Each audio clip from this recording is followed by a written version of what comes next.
శ్రీమాత్రే నమః. ఇవాల్టి వీడియో వచ్చేసి అత్యంత శక్తివంతమైన కోటి పాపాలనైనా కూడా హరింపజేసే అమావాస్య గురించండి. అమావాస్యని చోలంగి అమావాస్య అంటారు, మౌని అమావాస్య అంటారు, పుష్య అమావాస్య అంటారు. అయితే పుష్యమాసంలో వచ్చే ఆఖరి రోజునే చోలంగి అమావాస్య అంటారు. ఈ చోలంగి అమావాస్య చాలా శక్తివంతమైనది, చాలా విశేషమైనది కూడా. అయితే చోలంగి అమావాస్య రోజు శ్రీమన్నారాయణుడు వీర వైద్య రాఘవ స్వామిగా ఆవిర్భవించిన రోజు చోలంగి అమావాస్య.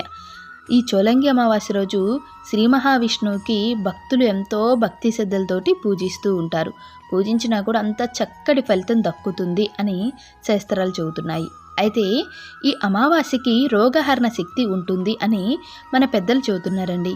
అలాగే ఎవరైనా కూడా దీర్ఘకాలిక వ్యాధులతోటి బాధపడేవారు ఉంటారు. అంటే మాకు ఎప్పుడు కూడా ఏదో ఒక అనారోగ్య సమస్యలు వస్తూ ఉంటాయి, ఏదో ఒక ఇబ్బందులు వస్తూ ఉంటాయి అనుకొని దీర్ఘకాలిక వ్యాధులతోటి బాధపడుతూ ఉంటారు. అలాంటి దీర్ఘకాలిక వ్యాధుల్ని తొలగించే శక్తి ఈ చోలంగి అమావాస్యకు ఉంది అని అంటారండి. అసలు చోలంగి అమావాస్య రోజు ఏం చేయాలి, పూజ ఎలా చేయాలి అనే సందేహాలు మీకు రావచ్చు. ఆ సందేహాలన్నింటినీ కూడా మనం ఇప్పుడు నివృత్తి చేసుకుందాము. అయితే చోలంగి అమావాస్య రోజు ఒక 3 పద్ధతులను కనుక మనం పాటించినట్లయితే దీర్ఘకాలిక అనారోగ్య సమస్యలు తొలగిపోతాయి, ఆరోగ్యవంతులు అవుతారు. అయితే చోలంగి అమావాస్య రోజు ఏం చేయాలి అంటే మొట్టమొదటిగా చోలంగి అమావాస్య రోజు ఒక ఇత్తడి ప్లేట్ తీసుకోవాలండి. ఇత్తడి ప్లేట్ తీసుకొని 5 పసుపు కుంకుమ బొట్లు అలంకరించుకొని బియ్యపిండి తీసుకోవాలండి. బియ్యపిండిలో కొంచెం పంచదార, యాలకులు వేసి మిక్సీ చేసుకొని ఒక పక్కన పెట్టుకోవాలి. ఇత్తడి ప్లేట్ తీసుకున్నాం కదా, ఇత్తడి ప్లేట్లో బియ్యపిండి వేసుకొని మీకు ఫోటోలో కనిపిస్తుంది కదా వీడియోలో, ఆ ఫోటోలో కనిపించినట్టుగా బియ్యపిండి వేసుకొని మధ్యలో గుంతలాగా చేసుకొని ఆవు నెయ్యి వేసుకొని 3 ఒత్తులు వేసుకొని దీపం వెలిగించుకోవాలి. అయితే బియ్యపిండితోటి దీపం వెలిగించుకున్నాం కదండి, అసలు బియ్యపిండితోటి దీపం ఎందుకు వెలిగించుకోవాలనే సందేహం మీ అందరికీ కలగచ్చు. ఆ సందేహాన్ని కూడా మనం ఇప్పుడు నివృత్తి చేసుకుందాము. పురాణాల ప్రకారం తిరువల్లూరులో శ్రీ మహావిష్ణువు చోలంగి అమావాస్య రోజే శ్రీ వీర వైద్య రాఘవ స్వామిగా ఆవిర్భవించాడనమాట అని స్థల పురాణం చెబుతుంది. అయితే తిరువల్లూరులో సలిహోత్రుడు అనే ఒక మహర్షి తపస్సు చేస్తూ ఉండేవాడు. ఆయన తపస్సుకు మెచ్చిన శ్రీమన్నారాయణుడు మహర్షి వడ్డించిన బియ్య పిండిని ప్రసాదాన్ని తృప్తిగా భుజించిన ఆయన, నాకు భుక్తయాసంగా ఉంది, నేను ఎక్కడ విశ్రాంతి తీసుకోవాలి అని మహర్షిని అడగ్గా, ఇక్కడ పవలించండి అని మహర్షి సమాధానం ఇచ్చాడు.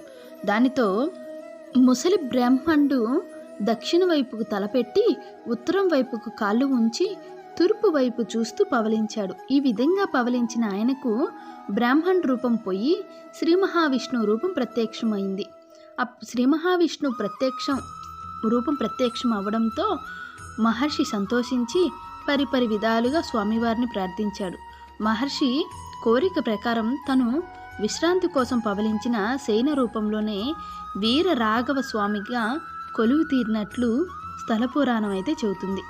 అలాగే మహర్షిని శ్రీ మహావిష్ణువు ఏం వరం కావాలో కోరుకో అని మహర్షిని అడగ్గా, మహర్షి మోక్షం కావాలని అడగ్గా, అలాగే తిరువల్లూరు వచ్చిన భక్తులకి వీర వైద్య రాఘవ స్వామిని అయిన మీరు ఎవరైతే దీర్ఘకాలిక రోగాలతోటి బాధపడుతున్నారో, సంపద పోయిన వారు ఉంటారు, ఆ సంపదను తిరిగి ఇచ్చి ఎటువంటి కష్టాలనైనా తొలగించి వారిని ఆరోగ్యవంతులు, సంపద కలిగేలాగా తిరిగి దక్కేలాగా చూడమని, ఎటువంటి కోరికలనైనా నెరవేర్చి ఆరోగ్యం ఐశ్వర్యం కలిగించాలి అని కోరుకున్నాడంట. అయితే ప్రతి అమావాస్య రోజు మాత్రం ఆలయంలో భక్తుల రద్దీ కొద్దిగా ఎక్కువగా ఉంటుందంటండి. నార్మల్ రోజుల్లో కొంచెం తక్కువగానే ఉంటుందంట.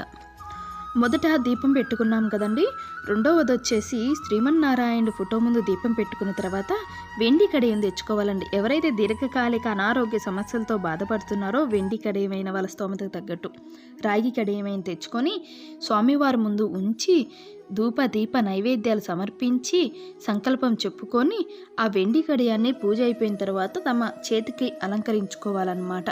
అలా అలంకరించుకోవాలి. తర్వాత వచ్చేసి మూడవది వచ్చేసి మనకి స్వామివారి పుష్కరిణి ఉంటుంది కదండి. ఆ పుష్కరిణిలో కొంచెం చిన్న బెల్లం ముక్క వేసుకొని 3 ప్రదక్షిణాలు చేస్తే చాలా మంచి ఫలితాలు కలుగుతాయంట. అందుకని ఇప్పుడు మనం తిరువల్లూరు వెళ్ళలేం కాబట్టి ఇక్కడే మన ఇంట్లో ఒక చిన్న గిన్నె తీసుకొని అదే స్వామివారి పుష్కరిణి అనుకొని అందులో కొంచెం బెల్లం ముక్క వేసుకొని దాని చుట్టూరు 3 ప్రదక్షిణలు చేసినట్లయితే చాలా మంచి ఫలితాలు కలుగుతాయండి. అయితే ఏ పూజ చేసినా కూడా భక్తి శ్రద్ధలతోటి మనస్ఫూర్తిగా చేశారంటే దాని ఫలితం దక్కుతుంది. అలాగే ఈ పుష్య అమావాస్య చాలా మంచిదండి, చాలా విశేషమైనది కూడా. అలాగే తిరువల్లూరులో మిరియాలు ఉప్పు గనక మనం అక్కడ గుడిలో దానం ఇచ్చినట్లయితే చాలా మంచిదంటండి. మనకున్న చర్మ సంబంధించిన బాధలన్నీ కూడా, రోగాలన్నీ కూడా తొలగిపోతాయంట. అలాగే ఈ పుష్య అమావాస్య అనేది చాలా మంచిదండి. పుష్య అమావాస్య రోజు ఎక్కువ నదీ స్నానం చేస్తూ ఉంటారు. నదీ స్నానం చేసి సూర్య భగవానుడికి మందార పూలతోటి లేదా ఎర్రటి పూలతోటి అర్ఘ్యం ఇస్తే చాలా మంచిదండి. ఈ పుష్య అమావాస్య రోజు అర్ఘ్యం ఇస్తే చాలా మంచి ఫలితాలు కలుగుతాయి. అలాగే మన పితృదేవతలు అయితే ఉంటారు కదా, పితృదేవతలకు పూజ చేసుకొని వాళ్ళకి వస్త్రాలు సమర్పించి నైవేద్యం సమర్పించినట్లయితే చాలా మంచి ఫలితాలు కలుగుతాయంటండి. పితృదోషాలు ఏ దోషాలు ఉన్నా కూడా తొలగిపోతాయి. మనకి ఎక్కువగా దోషాలు అనేవి ఎక్కువగా మన పూర్వీకుల నుంచే వస్తాయంటే ఆ దోషాలన్నీ తొలగించుకోవడానికి కూడా మనకి ఈ అమావాస్య అనేది చాలా మంచిదన్నమాట. అంటే ఎక్కువగా అమావాస్య రోజు పితృదేవతలకి తర్పణాలు వదులుతూ ఉంటారు. తర్పణాలు వదిలి వాళ్ళకి నైవేద్యం సమర్పించినట్లయితే చాలా మంచిది. అయితే ఇవాళ వీడియో మీకు అర్థమైంది అనుకుంటున్నాను. మళ్ళీ ఇంకొక మంచి వీడియోతో నేను మీ ముందుకు వచ్చేస్తాను. అలాగే ఈ వీడియో మీకు నచ్చినట్టయితే వీడియోని చూడండి, అలాగే లైక్ చేయండి, మీ ఫ్రెండ్స్ అండ్ ఫ్యామిలీ మెంబర్కి ఈ వీడియో లింక్ను షేర్ చేయండి. మళ్ళీ ఇంకొక మంచి వీడియోతో నేను మీ ముందుకు వచ్చేస్తాను. సర్వేజన సుఖినో భవంతు.